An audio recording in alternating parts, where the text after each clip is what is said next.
boa noite a todos. Vamos então pedindo a Ariane para fazer a nossa prece de abertura, para depois darmos continuidade ao nosso estudo do livro de André Luiz.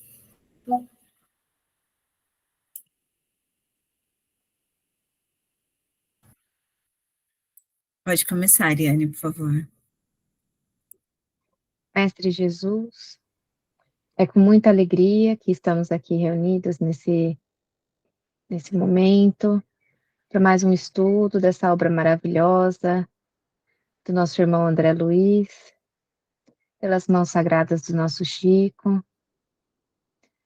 Agradecemos essa oportunidade de estarmos juntos, conectados, em sintonia com os nossos mentores espirituais, em sintonia com o seu amor, em sintonia com a vontade de aprender, de melhorar e de continuar a nossa reforma íntima.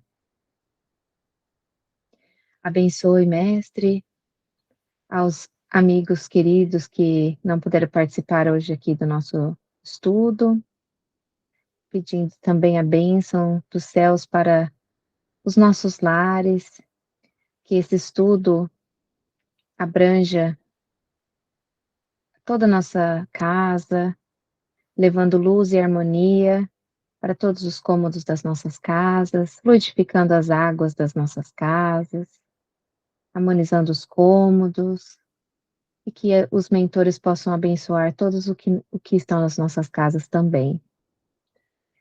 Obrigada, Mestre, pela oportunidade de estudarmos a doutrina espírita, pela oportunidade dessa encarnação que nos foi dada com tanto carinho, planejada com tanto carinho. E como é maravilhoso saber que estamos aprendendo, estamos melhorando, que continuemos nessa caminhada, sempre, buscando melhorar sempre. Abençoe, Mestre, todos aqueles que trabalham na divulgação da doutrina, todos os que trabalham também com o bem, seja no que for. Aqueles que trabalham com o bem, eles oferecem amor. E aqueles que oferecem amor estão conectados mais pertinhos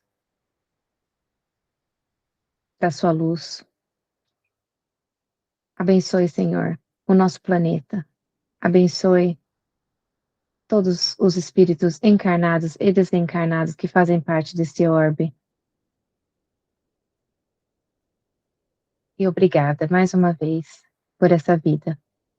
Que assim seja. Obrigada, Assim Ariane. seja. Obrigada, Ariane. Nada. Então, essa semana a gente vai para a terceira semana que a gente está estudando o capítulo 11, intitulado Intercessão, né?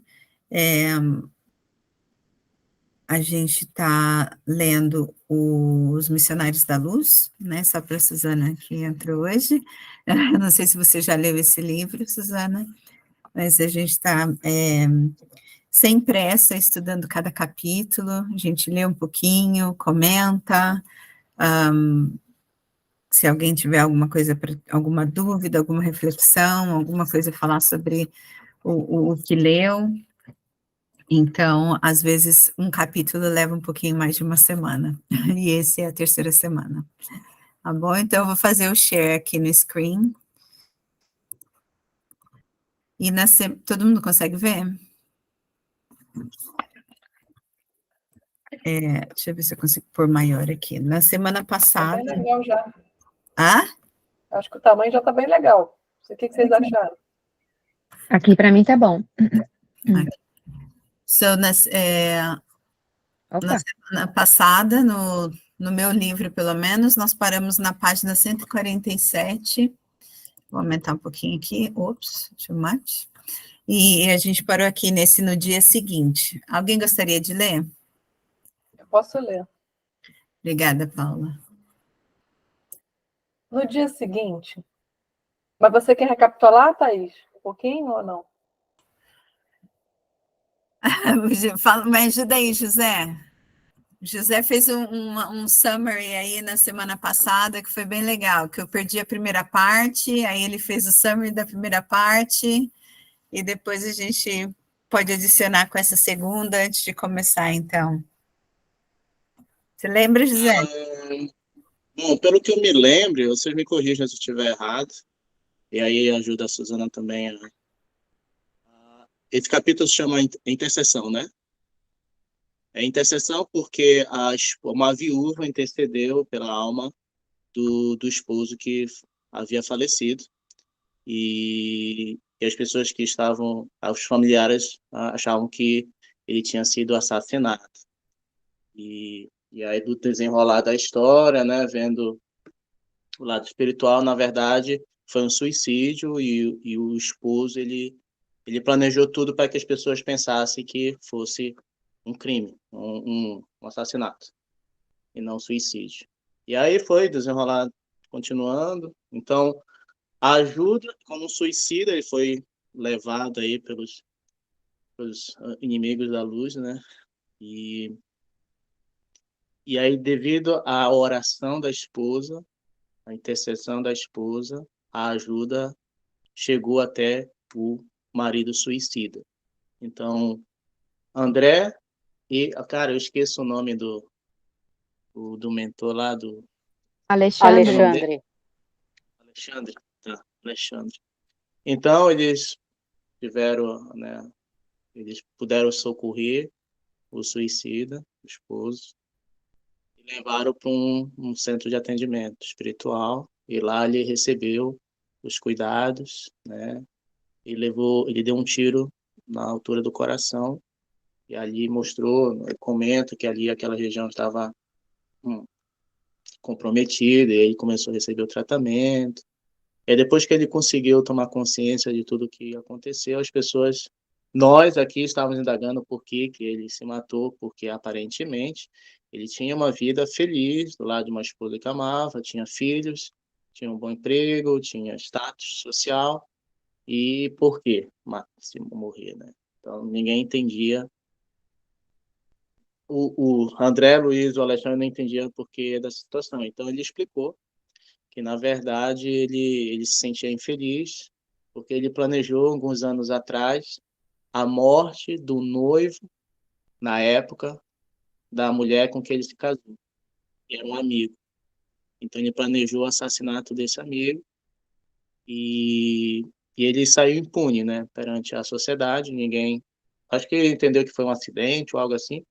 Então, não pegaram ele, ninguém entendeu que o rapaz tinha sido assassinado, mas a consciência pesou. Então, apesar de ter uma casa boa, uma família estruturada, ele estava infeliz, carregando aquela culpa. Por causa dessa culpa, ele tirou a própria vida. E agora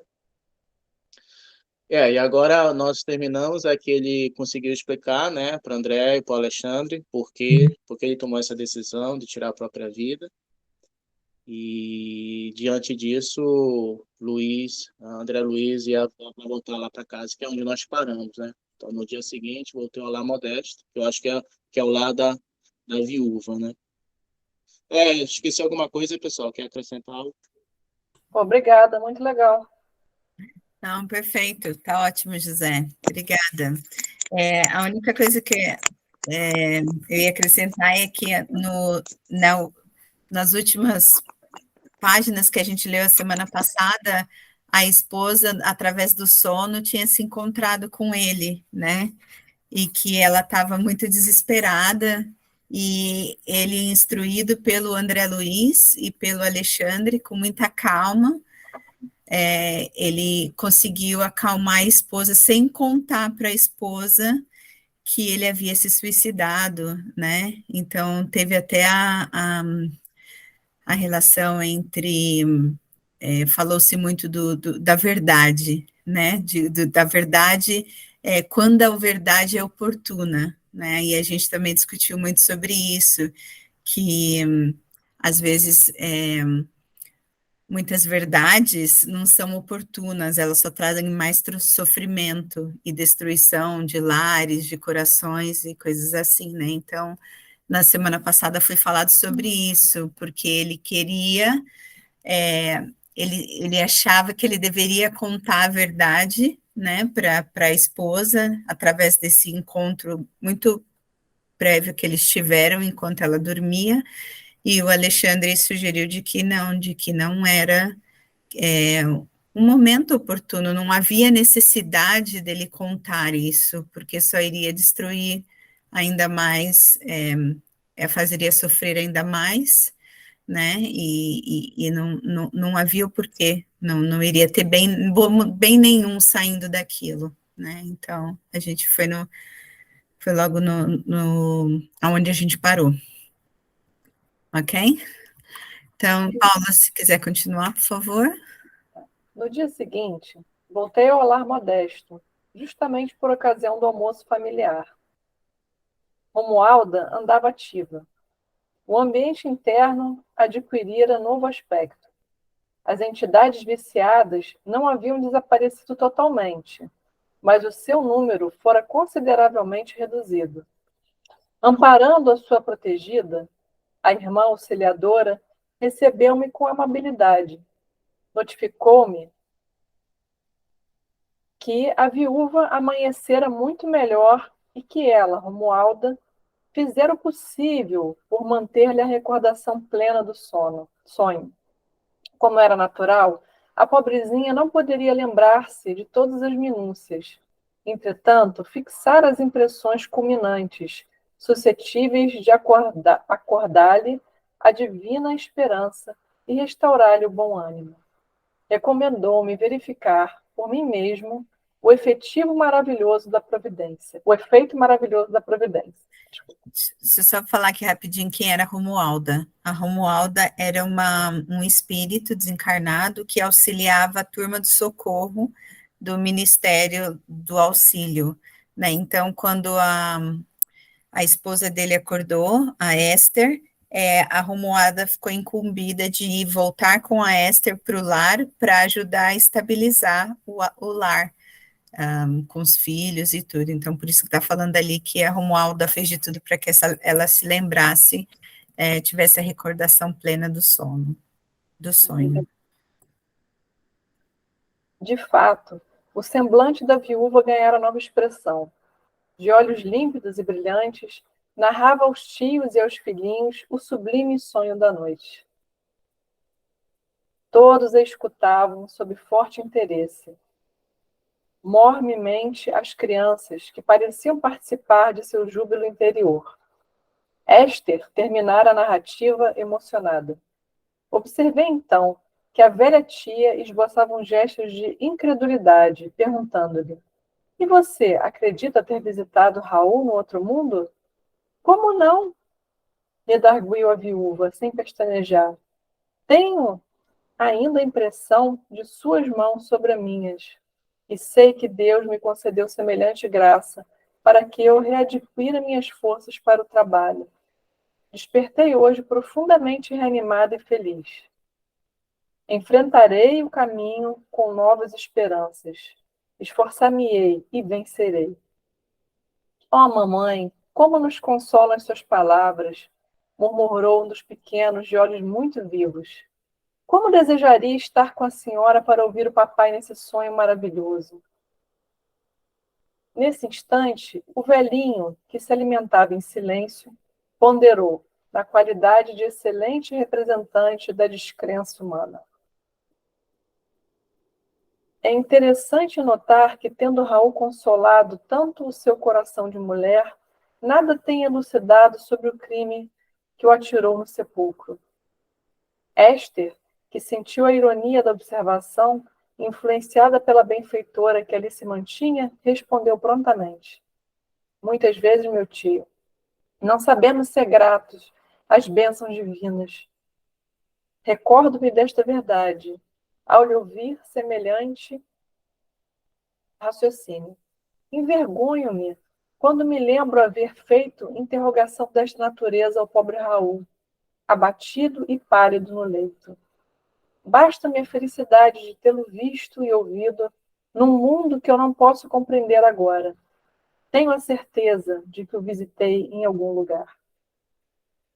Que nos interessa descobrir criminosos quando não podemos levantar-lhe o corpo físico?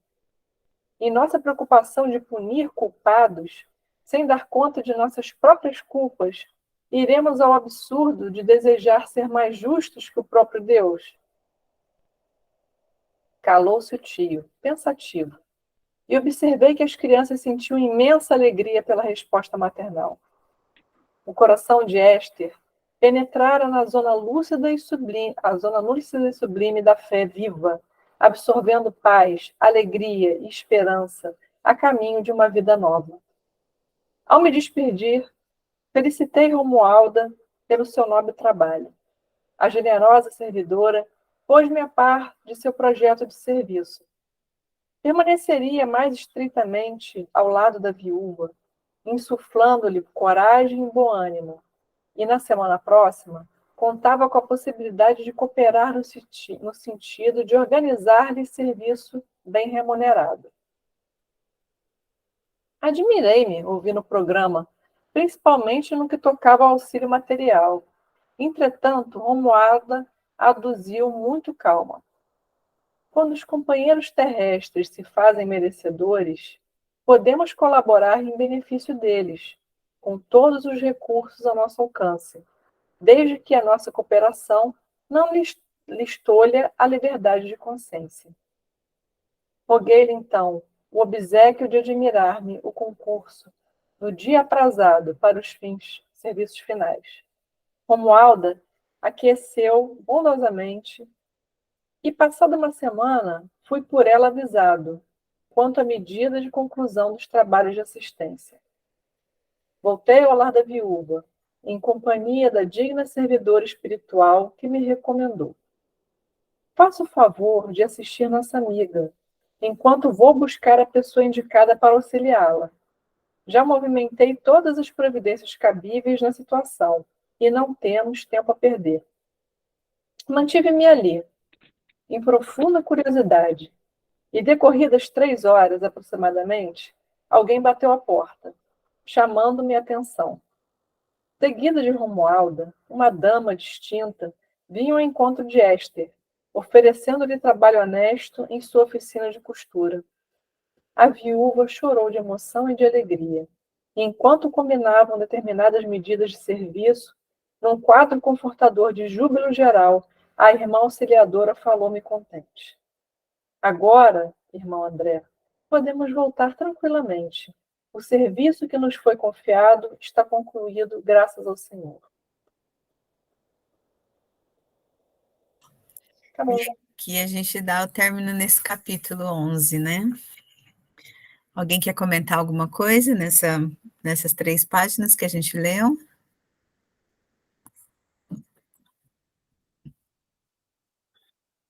Algum comentário, Paula? Tudo bem? Tudo bem. Acho que aqui... Eu achei interessante essa parte da espiritualidade ajudar também na parte material, né? Eu achei bem interessante, mas isso o Chico, de vez em quando, ele falava, né? Que ele tinha que ajudar alguém, ele não sabia como ajudar, porque não tinha dinheiro, não tinha isso, não tinha aquilo, e de repente as coisas apareciam, né? Alguém... Tem uma história aqui que eu ouvi, mas eu não estou lembrando. Mas parece que isso não foi só uma vez, né? Acontecia direto com ele. A espiritualidade provém, né? É. Isso tudo depende do mérito da pessoa, como ele fala ali, né? Essa senhora, pronto, ela realmente estava com o coração aberto para o bem, para a fé, para reencontrar a paz, se reequilibrar ali e conseguir dar o suporte aos filhos também. Nas páginas anteriores que a gente leu, vê-se que ela era uma pessoa boa, né? Claro que ela tinha as imperfeições, como nós todos temos, né? Mas ela era uma pessoa com um coração muito bom, né? Então, ela orou muito pelo marido, pelo Raul, muita prece, com muita fé, né? Tanto é que ele foi assistido, e ela sempre manteve, sempre, mesmo no momento do desespero, quando perdeu o marido e ficou com os filhos, ela sempre manteve essa fé, né? E esse coração bom. Então, pronto, ela teve o seu mérito também para receber essa ajuda, né? Assim, eu cada vez mais vejo a importância, né, de num momento como esse, né, um momento terrível, a pessoa não cair no desespero total, né? Porque a pessoa, quando cai no desespero total, ela está totalmente imersa em sombras. Então, tem que ter um esforço muito grande para, né, não, vou esfriar a cabeça, manter um nível, né? Eu acho que isso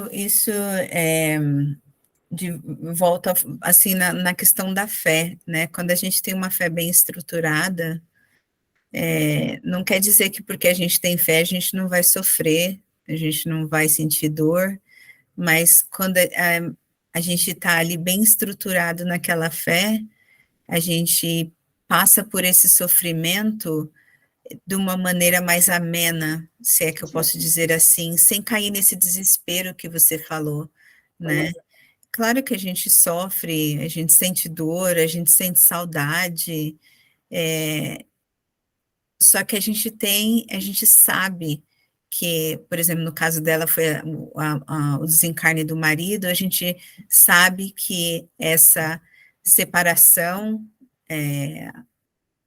não é para sempre, embora dói, né, e dói muito, mas ela tendo a fé em Deus de que tudo ia ficar bem, né, porque ela não era uma pessoa espírita, ou espiritualista, não se fala momento nenhum que ela acreditava na vida após a morte, ou na reencarnação, mas ela tinha essa fé em Deus que a estruturou, que não deixou ela cair nessa angústia, nesse desespero, que ela sabia que Deus estava com ela ali, que tudo ia ficar bem, né? Que ela ia conseguir o consolo, ela ia conseguir se reerguer, e a todo tempo ela orou pelo marido, né? Foi pelo marido e pelos filhos, não foi aquela coisa egoísta orando por ela, né? Pedindo por ela, foi sempre pelo marido e pelos filhos, né? Então, mostra o amor, mostra a fé, mostra o altruísmo também, né? Então, acho que é bastante importante isso também. Alguém mais quer comentar alguma coisa desse capítulo antes da gente ir para o capítulo 12? Ou tá tudo bem? Finalmente terminando muitas reviravoltas. Foi um capítulo emocionante, né? Realmente começou de um jeito e aconteceu coisas ali que a gente estava, poxa, eu não esperava isso. Mas foi assim, bastante, muita coisa, deu para aprender muita coisa nesse capítulo, né? Então vamos lá para o capítulo 12, a preparação de experiências. Quer continuar a ler, Paula? Ou alguém gostaria de continuar a leitura? Ninguém quiser, Eu posso ler? então tá. Então vai lá, Isabel, por favor. Vamos lá. Capítulo 12. Preparação de experiências.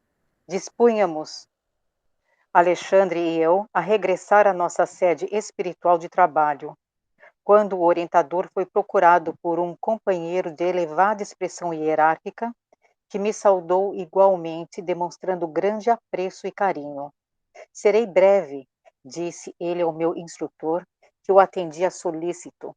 O tempo não me permite longas conversações. E, modificando a expressão fisionômica, acentuou: lembre-se de Segismundo, nosso velho amigo? Como não? Redargiu o interpelado.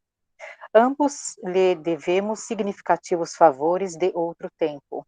Pois bem, tornou o visitante, Segismundo necessita colaboração urgente. Reconheço que você não é especialista em trabalhos referentes à reencarnação. No entanto, sinto-me compelido a recorrer ao concurso dos amigos. O novo companheiro fez pequeno intervalo e continuou. Não se esqueceu você de que o nosso amigo, não obstante os rasgos da generosidade, assumiu compromissos muito sérios no passado? Sim, sim, respondeu o orientador. O drama dele vive ainda em nossa memória. Segismundo, presentemente, prosseguiu o outro, voltará ao rio da vida física. A situação assim o exige e não devemos perder a oportunidade de encaminhá-lo ao necessário resgate. Está informado, Raquel, a pobre criatura que ele desviou em nossa época de laços afetivos mais fortes, e Adelino, o infeliz marido que o nosso irmão assassinou em lamentável competição armada, já se encontraram na crosta deste mundo e há 4 anos religaram-se nos elos do matrimônio. Tudo está preparado a fim de que o Segismundo regresse à companhia da vítima e do inimigo do pretérito, no sentido de santificar o coração. Será ele de conformidade com a permissão de nossos maiores, o segundo filhinho do casal. Todavia, estamos lutando com grandes dificuldades para localizá-lo. Infelizmente, Adelino, que lhe será o futuro pai transitório, repele-o com calor. Tão logo surgem as horas do sono físico, trabalhando contra os nossos melhores propósitos de harmonização. Em vista disso, o trabalho preparatório da nova experiência tem sido muito moroso e desagradável. E Segismundo? Desculpa, Isabel, só um pouquinho aqui. Vamos fazer só um resuminho aqui antes de continuar. Olha, posso falar uma coisa? Não foi um filme, teve um filme, não foi, com Lima Duarte? Olha, teve um filme sim, eu não sei se é com Lima Duarte, mas teve um filme sobre essa história do Segismundo. Eu Sim. assisti, eu acho que tá no YouTube. Ele é um Eu filminho assisti curto, também. é um filminho curto, eu assisti sim. Uhum. Que nome que é? Vocês sabem? Eu não. Eu vou procurar no Não. YouTube, eu acho que ele fala. Eu acho que é a história de Segismundo. Eu vou procurar e aí eu ponho no Posta. grupo se eu achar. É filme curto, assim, mas é contando a história desse capítulo. Eu assisti. Legal. Então, Mas não vou contar o fim, não se preocupem, eu não conto o fim. O que foi, José? Então, pode recordar quem que é os... Esse nome não me é estranho, o Segismundo, ele é do outro livro, né? Agora já não Eu não lembro. Eu não me lembro se ele.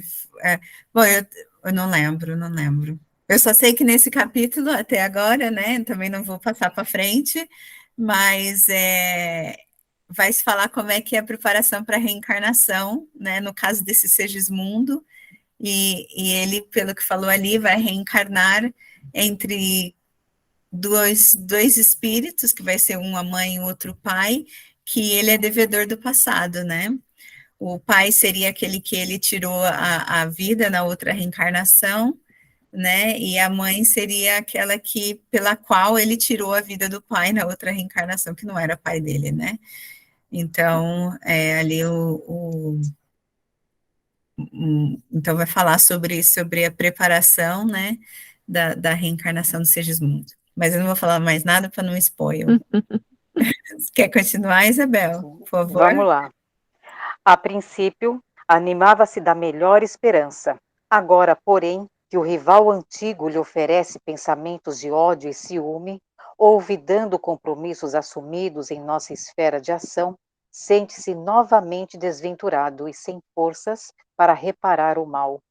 De outras vezes, enche-se-lhe a tristeza de profunda revolta, e nesse estado negativo, subtrai-se a nossa cooperação eficiente. O visitante fez ligeira pausa e acrescentou com inflexão de rogativa: não poderá você ajudar-nos neste difícil processo de reencarnação? Lembro-me de que sua amizade dividia-se entre ambos. Quem sabe se a sua intervenção afetuosa conseguiria convencer Adelino. Conte comigo, redarguiu o orientador atenciosamente. Farei quanto estiver em minhas possibilidades para que não se perca o ensejo em vista. Ante o sorriso de satisfação do outro, Alexandre concluiu. Na próxima semana, estarei ao seu lado para conversar espiritualmente com Adelino e solucionar o problema da reaproximação.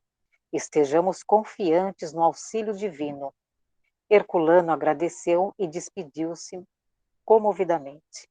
A sós, com o mentor devotado e amigo, comecei a meditar na possibilidade de contribuir igualmente no caso que me deparava. Nunca tivera a oportunidade de acompanhar de perto um processo de reencarnação, estudando os ascendentes espirituais nas questões da embriologia. Não seria interessante para mim utilizar a experiência? Nesse propósito, dirigi-me ao instrutor, sem falar, porém, na minha pretensão em sentido direto.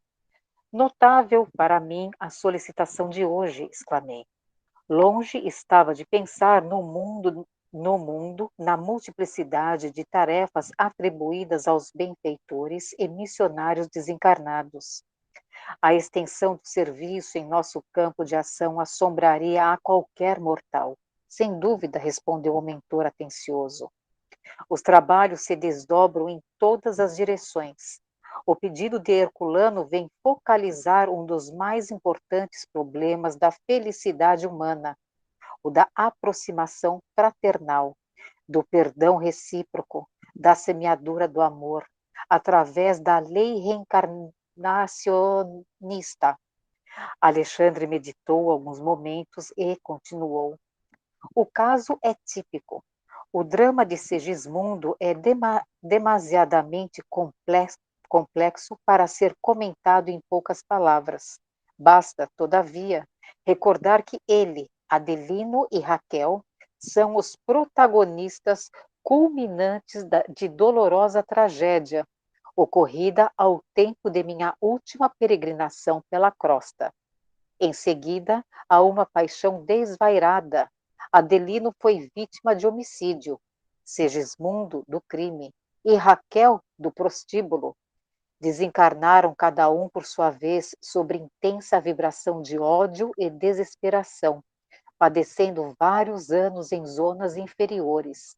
Mais tarde, por intercessão de amigos redimidos, os antigos cônjuges obtiveram a volta ao corpo físico a fim de santificarem os laços sentimentais e se reaproximarem dos antigos adversários. Mas, como acontece quase sempre, os heróis na promessa fraquejam na realização, porque se apegam muito mais aos próprios desejos que à compreensão da vontade divina. De posse dos bens e da vida física, nega-se Adelino a perdoar, recapitulando erradamente as lições do passado. Antes mesmo da reencarnação do antigo transviado, já se manifesta contrário a qualquer auxílio, sempre o velho círculo vicioso. Quando fora da oportunidade bendita de trabalho terrestre e vendo a extensão das próprias necessidades, desvela-se o companheiro em prometer fidelidade e realização. Mas logo que se aposta do tesouro do corpo físico, volta ao endurecimento espiritual e ao menosprezo das leis de Deus. Alguém quer comentar alguma coisa aqui? Eu acho que, pronto, eu acho que essa situação, né, do Adelino, que, como falo aqui, né, que a gente vem cheio de promessas de realização, mas no fim a gente se perde aqui, né, nos desejos e nas más condutas e nas más escolhas. Eu acho que isso serve para mim, serve para tanta gente, né? Eu mesma não sei, claro, qual é o meu propósito aqui, o meu planejamento, que eu vim parar nessa família, nessa situação, enfim, está vivendo a vida que eu vivo, mas, né, é difícil a gente não tem essa consciência, a gente volta com o véu do esquecimento, né? Com certeza, Isabel. E eu acho que aqui eles colocaram muito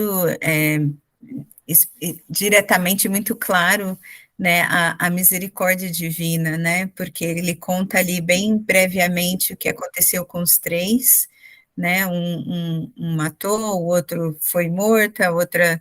Pronto, eles estavam, não tinha ali vítima e algoz, né? Os três tinham ali as suas dívidas e o tanto ódio que levou aquele elo deles, e hoje eles têm a possibilidade de reencarnarem, de vir para uma nova chance, ter uma nova chance dos três estar ali junto naquele elo familiar, para aprender a se amar, a perdoar, e é um drama tão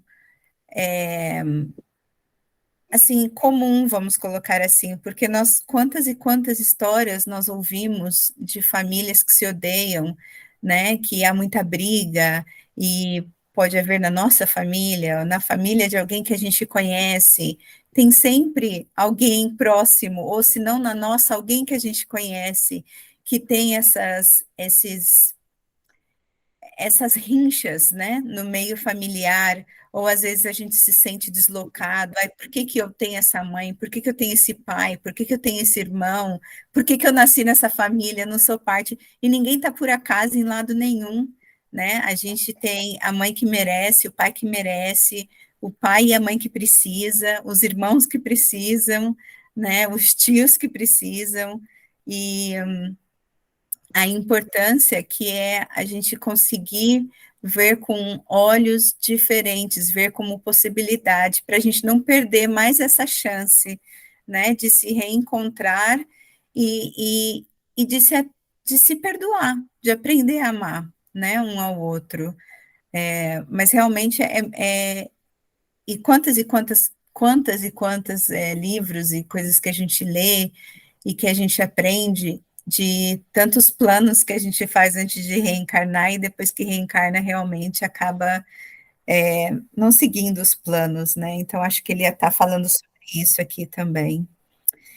Pode falar, Suzana, por favor.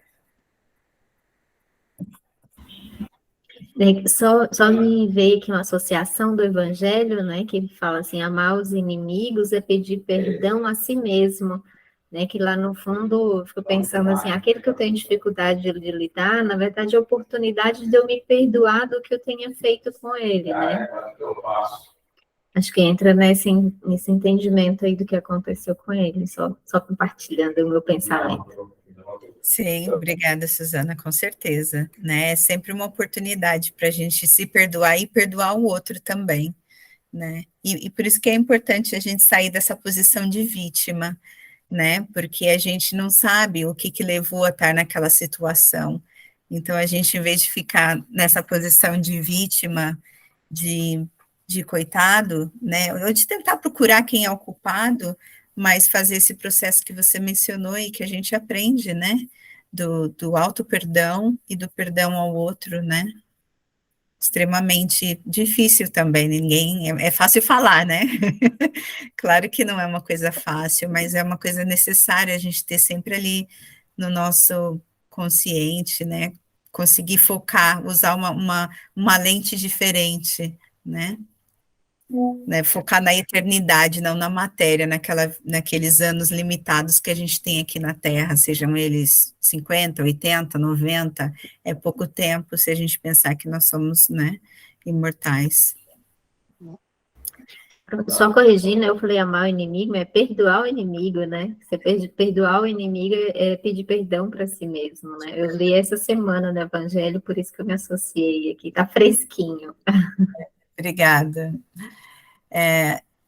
Alguém mais quer comentar? Senão a gente continua. Bora. Isabel, por favor. Vou só acender a luz aqui. Calou, tá. Calou-se o mentor por alguns instantes, acentuando em seguida. Buscarei, porém, chamá-los à recordação dos compromissos.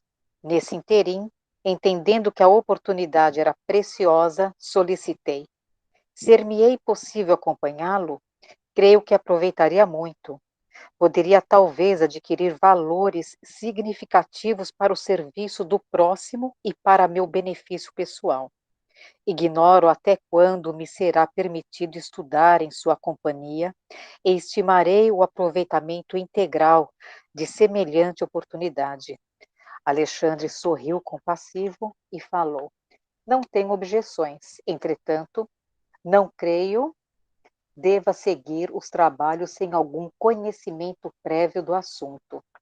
Em toda edificação verdadeiramente útil, não podemos prescindir da base. Temos bons amigos no planejamento de reencarnações, serviço muito importante em nossa colônia espiritual, diretamente relacionado com as atividades do esclarecimento. Nesta instituição, durante alguns dias, você terá uma ideia aproximada de nossa tarefa, portas adentro de semelhantes trabalhos. Grandes percentagem de reencarnações na crosta se processa em moldes padronizados para todos, no campo de manifestações puramente evolutivas. Mas outra percentagem não obedece ao mesmo programa, elevando-se a alma em cultura e conhecimento, e, consequentemente, em responsabilidade. O processo reencarnacionista individual é mais complexo, fugindo à expressão geral, como é lógico. Em vista disso, as colônias espirituais mais elevadas mantêm serviços especiais para a reencarnação de trabalhadores e missionários. As explicações eram sedutoras e relevantes, e compreendendo a importância dos esclarecimentos para meu pobre espírito, Alexandre continuou. Quando me refiro a trabalhadores, falo dos companheiros não completamente bons e redimidos, mas daqueles que apresentam maior soma de qualidades superiores a caminho da vitória plena sobre as condições e manifestações grosseiras da vida. Em geral, como acontece a nós outros, são entidades em débito, mas com valores de boa vontade, perseverança e sinceridade, que lhes outorgam o direito de influir sobre os fatores de sua reencarnação, escapando, de certo modo, ao padrão geral. Claro que nem sempre tais alterações se verificam em condições agradáveis para a experiência futura. Os serviços de retificação representam tarefas enormes. E desejando imprimir fortemente em meu espírito a noção da responsabilidade, o instrutor prosseguiu, tornando mais grave a inflexão da voz. O problema da queda é também uma questão de aprendizado e o mal indica posição de desequilíbrio, exigindo restauração e corrigenda. A evolução confere-nos poder, mas gastamos muito tempo aprendendo a utilizar esse poder harmonicamente. A racionalidade oferece campo seguro aos nossos conhecimentos. Entretanto, André, quase todos nós, trabalhadores da Terra, nos demoramos séculos no serviço de iluminação íntima, porque não basta adquirir ideias e possibilidades, é preciso ser responsável, e nem é justo tenhamos tão somente a informação do raciocínio, mas também a luz do amor. Daí as lutas sucessivas em contínuas reencarnações da alma, exclamei vivamente impressionado. Sim, continuou meu amável interlocutor, temos necessidade da luta que corrige, renova, restaura e aperfeiçoa. A reencarnação é o meio, a educação divina é o fim. Por isso mesmo, a par de milhões de semelhantes nossos que evolvem, existem milhões que se reeducam e em determinados setores do sentimento, porquanto se já possuem certos valores da vida, faltam-lhe outros não menos importantes. Identificando-me a dificuldade para compreender-lhe o ensinamento de maneira integral, meu orientador voltou a dizer: embora na condição de médico no mundo.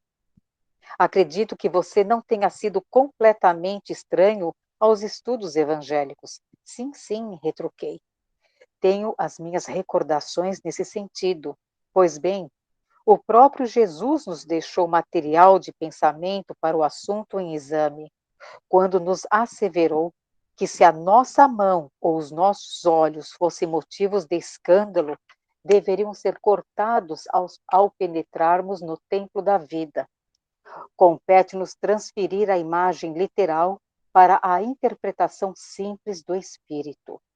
Se já falimos muitas vezes em experiências da autoridade, da riqueza, da beleza física, da inteligência, não seria lógico receber idêntica oportunidade nos trabalhos retificadores?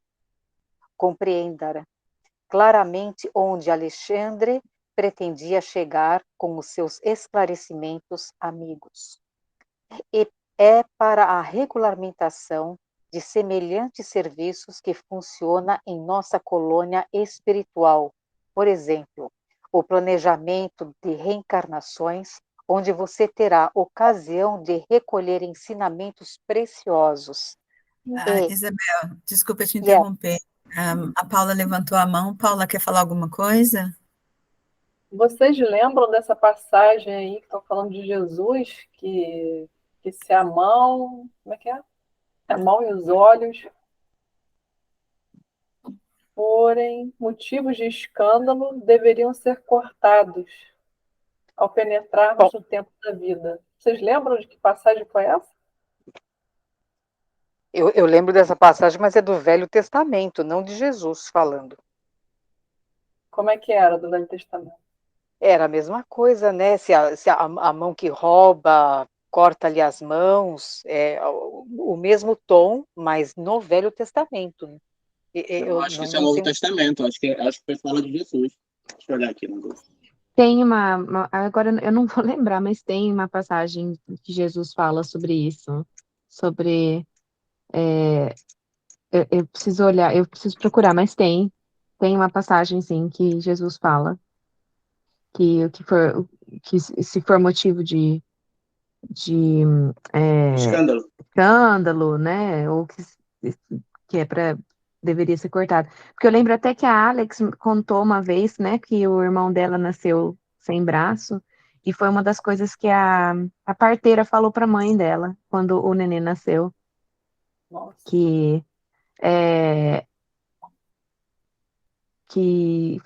Ela lembrou dessa passagem que Jesus falou. Não vou lembrar direito, mas a Alex, eu lembro que ela falou certinho essa passagem. É bem interessante, né? Sim, a gente estava comentando isso um pouco nos estudos anteriores. Eu já não me lembro se nesse estudo ou no outro livro que nós estávamos estudando, mas quando nós falamos das doenças também, como as doenças vêm para filtrar, para servir até como cura, para ajudar a gente a andar na linha também.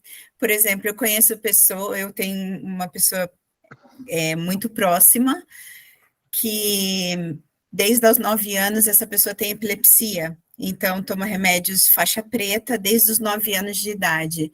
E já quando adulto, claro, essa pessoa não pode colocar uma gota de álcool na boca, porque assim que coloca o álcool, tem convulsões sem parar, né? E assim, já depois de adulto, essa pessoa várias vezes me diz, eu agradeço a Deus pela condição que eu tenho, né, de ter essas convulsões, de ser epilético, porque se eu não fosse, eu seria um alcoólatra, porque essa pessoa me disse que só de cheirar o álcool chega a sair baba na boca, de vontade de beber, sabe? Então, ele agradece a Deus todos os dias o fato de de ter essa doença que o impede de beber para que nessa reencarnação ele consiga ter uma vida sóbria, né? Então, veja o exemplo, mais uma vez, daquele foco que a gente estava falando, de sair da posição de vítima, olha, eu sou um coitado, que eu tenho epilepsia, tenho que tomar vários remédios para controlar, olha, coitado de mim, mas não, olha, graças a Deus, obrigado, Senhor, porque isso está me levando, me ajudando a andar num caminho reto, né? Então, é isso, se a gente tem, quando coloca ali, né, Jesus nos deixou uma, cadê? Compete, quando é que fala da mão ali? O José também está falando que está em Mateus, onde é que é, José? 5, desapareceu. Acho que foi a Mateus Suzana que 18, mandou. versículo 5 em diante. Então, que fala ali, né, se você tem algo que te vai levar ao escândalo, te tirar da linha, né, vamos dizer assim, te impedir que você cresça, que você evolua, então, às vezes, é mais fácil não ter, né. Então, é um ponto, assim, mais uma vez, a misericórdia divina, né. E é aquela Uma amiga coisa, me falando assim, sempre recorda, né? Tem algumas passagens na nossa vida que coisa simples que você recorda, né? Nem você sabe por que recorda, mas você lembra. Eu lembro que ela falou uma vez, Deus não vai curar um aleijado para ele correr direto para o inferno. Então ele permite que fique aleijado para que ele, né, vá para o céu. Aí essa é verdade, né? Interessante. É engraçado. Mais ou menos nessas linhas, né. e cair naquela Não, pode máxima falar. simples, na máxima simples e mais profunda que existe, é em tudo dai graças, né? Em tudo dai graças. Tudo tem um propósito maior por trás, tudo tem um propósito maior por trás. E é sempre um propósito de crescimento, de superação, de evolução. Por isso, em absolutamente tudo dai graças. Mesmo que a gente não entenda o porquê da situação, não importa, mas em tudo dê graças. Deus está por trás de tudo. Isso é uma coisa, Isabel, sabe, que eu tento passar para minha filha. Ela só tem 10 anos, mas pronto, eu não sei se é dela, eu não sei se é do ambiente que a gente vive, que hoje em dia a gente vê mais e mais as pessoas caindo no vício da reclamação, né? Principalmente quando você talvez esteja num lugar ou numa situação onde você não passe por tantas necessidades, né? Então, é como se não desse muito valor ao que tem. Então, eu vejo nela assim, hoje já está melhor, mas já numa tenridade, esse fato de estar sempre se lamentando, reclamando, né? Porque, hoje está sol, hoje está frio, hoje está chovendo, hoje está muito quente, sabe? Então, eu tento sempre passar para ela o fato da gente aprender a ser grato, que é o que você estava falando em tudo, dar graças, né? Dessa gratidão, que quando a gente aprende a ser grato e a gente está passando por momentos de tribulações, mais uma vez, essa tribulação como Jesus disse, né? O meu jugo é leve. A gente aprende a sofrer mais levemente, porque em tudo a gente está dando graças. E é extremamente difícil. Eu dei um exemplo simples de uma criança de 10 anos que nasceu num país como a Inglaterra, né? Pronto, a gente não é rico, mas não passa as dificuldades que outros países passam, né? Então, o ensinar a ser grato pelas facilidades que tem, sabe? E é extremamente difícil isso, né? Extremamente complicado você ensinar quando não teve, não passou pela necessidade, né?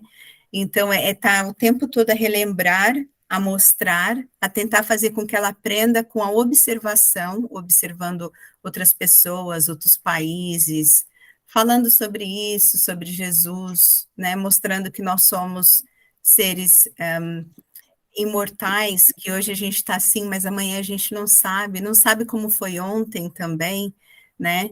E a necessidade desse dar graças, porque quando a gente está passando pela tribulação, se a gente não tem o hábito de ser gratos, é quando vem aquele desespero que a gente falou antes, e tanta gente cai nesse desespero e acaba E hoje em dia, ainda mais, a mocidade acaba optando pelo suicídio, né? Porque não vê o amanhã, não vê o que tem, não vê a oportunidade que está ali passando e não consegue trocar esse foco. Então, o quão importante é esse tudo dar graças, da gente conseguir aprender e conseguir ensinar para os nossos filhos ou para quem quer que a gente possa ensinar, né? Essa importância. Thaís, eu me lembro que quando eu era criança, na escola, mandaram ler um livrinho que eu me lembro que eu adorei, vocês devem ter lido também, Poliana. E o livro Eu da li. Poliana tem tudo a ver sobre gratidão, ser grato, ver a vida com outros olhos, por um ângulo diferente, com mais positividade. Eu me lembro que eu tinha adorado quando era criança. De repente, quem sabe? Se ela gostar de ler. Eu não lembro de ter lido esse livro, não, mas vou procurar. Tudo é válido. Você leu, Eliane? Poliana? Quem falou que Eu leu? li. Eu li, Isabela. eu Você, li. Isabel? Eu li. Eu li, nossa, eu gostei de Poliana. E às vezes, quando eu me revoltava com a vida, eu pensava, mas eu não sou Poliana. Nossa, é muito bom. E tem filme também da Poliana, não só Muito livro. bom. Vou Também tem procurar. filme, também tem filme da Poliana, muito bonito também. Pronto, é uma menina realmente encantada, né? Ela, em tudo ela via a beleza, em tudo ela via a gratidão, em tudo ela vê o lado bom da vida. E é um exemplo, né? Ela é realmente um exemplo, a Poliana, verdade. E tem filme também. Eu vou assistir. Ah, que lindo. Vou tentar procurar, porque eu acho que tudo é válido, né? Para a gente conseguir ensinar aos nossos filhos essa virtude, né? Porque é uma Ai, virtude. Aprender a ter gratidão é uma virtude. É que mesmo que a vida, né, dela não seja da Beca, não seja, não tenha tantos exemplos, né, assim, de desespero, disso, daquilo, né, seja uma vida bem tranquila, ela pode vivenciar um livro, né? Sim, sim, É uma sim, viagem. com certeza. É. Bom, gente, vamos ficando por aqui hoje, então. A gente só tem um minuto e a Nossa, gente boa. cenas do próximo capítulo, a gente continua o capítulo 12 na semana que vem, e a gente parou na página 155 do meu livro, aí a gente continua dali, né? Alguém gostaria de fazer a prece para encerrar? Aqui eu vou fazer a prece então, e aí a gente pode ir encerrando o estudo de hoje. Então vamos fechando os nossos olhos, levando os nossos pensamentos ao Pai, e a Jesus, nosso querido Mestre, e a nossos irmãos, mentores, benfeitores deste estudo, deste grupo, agradecendo imensamente a oportunidade de estarmos reunidos mais uma vez para estudar este livro maravilhoso que nos foi deixado, nos dando maior conhecimento do plano espiritual, da nossa casa, para onde todos nós um dia voltaremos, nos ajudando na compreensão de nós como seres imortais, nos ajudando a nos encontrarmos nesta reencarnação, a percebermos